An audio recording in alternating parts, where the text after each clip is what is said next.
Selamat pagi Indonesia, para sahabat sang kakek dimanapun berada.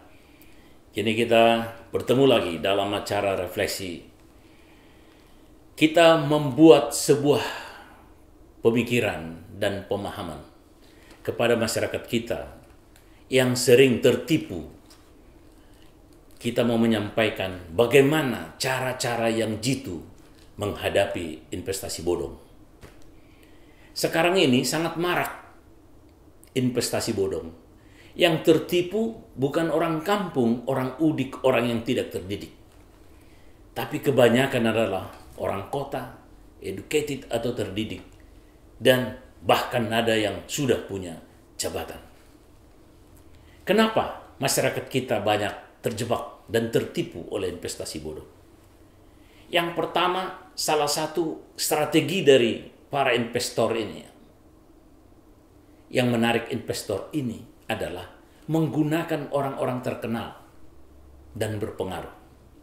Nah, mari kita pelajari dulu ciri-ciri dari investasi bodong ini supaya kita nanti tahu bagaimana cara menghadapinya. Yang pertama, kecenderungan ini adalah investasi bodong tidak memiliki izin. Dan para investor seringkali tidak bertanya apakah ini lembaga investasi yang menawarkan ini punya izin atau tidak. Nah, itu ciri-ciri yang pertama. Yang kedua, menawarkan keuntungan yang tidak wajar. Jadi ada bunganya 10% sebulan.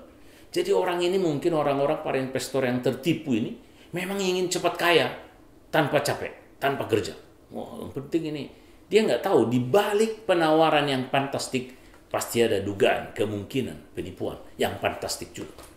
Karena para pemilik yang investasi bodong ini seringkali ini ratusan miliar bahkan triliun yang ditipu, lalu dia lari. Yang ketiga, tidak memiliki aset dasar. Biasanya para pengelola investasi bodong ini menyewa kantor di segitiga emas Jalan Sudirman. Tidak asetnya, hanya menyewa. Dikira keren. Menyewa aja juga kantornya Jalan Sudirman. Dianggap kalau sudah berkantor di Jalan Sudirman, kredibilitasnya, ini daya dasar dananya mungkin besar sekali. Itu pemikiran. Padahal hanya nyewa. Dan tiap bulan depan udah bisa lari. Itu satu lagi. Yang keempat, tidak ada transparansi risiko. Tidak dijelaskan apa risikonya. Hanya dijelaskan hanya keuntungannya. Keuntungannya begini. Yang kelima, bergantung pada rekrutmen investor baru. Jadi sebetulnya ini gali lubang tutup lubang. Jadi untuk memberikan keuntungan ke investor lama ini, direkrut lagi investor baru. Itu yang membayar itu. Jadi bukan ada usaha upaya yang memang menguntungkan. Sehingga ketika stagnan ini berhenti, maka ini akan habis. Itu kira-kira. Baru bagaimana kita mendeteksinya? Ada dua metode. Yang pertama, skema Ponzi namanya. Jadi ada dulu Charles Ponzi membuat sebuah program seperti ini. Ia disebut sebagai Godfather skema Ponzi. Setelah pindah dia ke Amerika Serikat, lalu dia membuat sebuah penawaran. Ini dalam 45 hari ada keuntungan 50%. Dalam 90 hari keuntungan 100%. Semua orang berbondong-bondong menanamkan investasi ke dia. Padahal dia tetap menjalankan itu. Gali lubang tutup lubang. Dan begitu stuck ini, dia lari. Dan itulah makanya disebut ini skema Ponzi. Ini ciri-ciri yang selalu. Jadi kalau dengan skema ini kita coba cek. Apa ini dengan skema Ponzi kah ini yang dibuat oleh penipu ini? Kalau kira-kira dekat, patut diduga ini adalah investasi bodong. Yang kedua juga sebetulnya hampir mirip dengan itu. Tetapi dia bilang begini.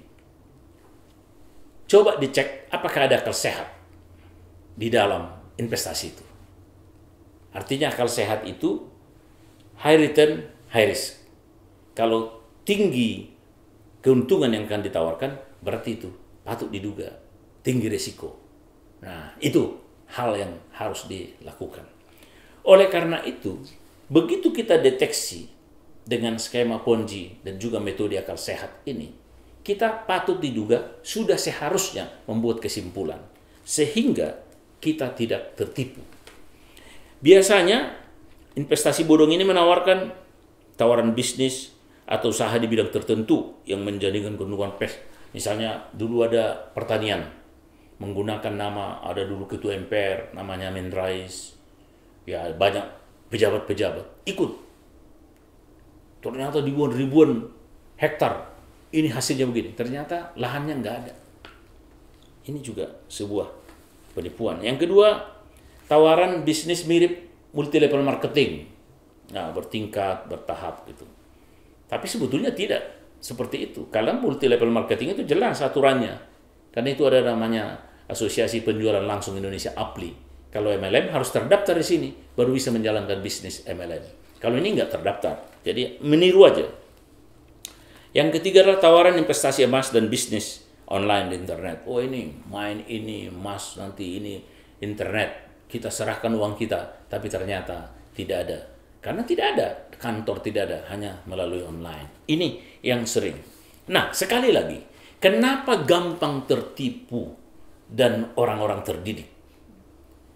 Yang pertama adalah kurang iman.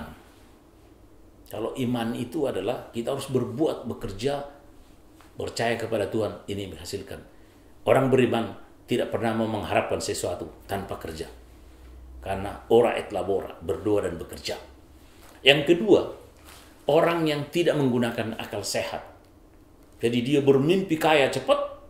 Wah, saya tawarkan 100 juta, 10 juta sebulan, 1 tahun 120 juta, udah hampir 200% dari uang yang ada sekarang. Ini selalu menghantui orang. Orang tidak percaya lagi bahwa kita harus dengan tekun bekerja, tekun bekerja. Oleh karena itu, cara menghadapi investasi bodong, dua hal itu harus tekankan. Berimanlah, percaya kepada Tuhan, tidak ada simsalabim, satu malam selesai, jatuh dari langit. Yang kedua, gunakan akal sehat agar kita bisa mencerna apakah ini benar, jangan-jangan ini penipuan. Karena ketika kita mulai curiga bahwa investasi ini bodong atau ada unsur penipuan, maka kita akan menjadi berhati-hati. Tapi seringkali kita hilang nalar karena tidak menggunakan akal sehat. Maka kita mimpi-mimpi bahwa kita akan kaya cepat. Itulah modal jatuhnya kita ke investasi bodong. Jadi para pengelola investasi bodong ini tahu betul ini orang-orang kota yang ingin kaya cepat, yang ingin kaya mendadak tanpa kerja keras, dan itulah sasarannya. Dan kebetulan ada uangnya. Para sahabat sang kakek, banyak model investasi yang sehat dan sesuai dengan hukum dan legal. Mari kita ikuti itu.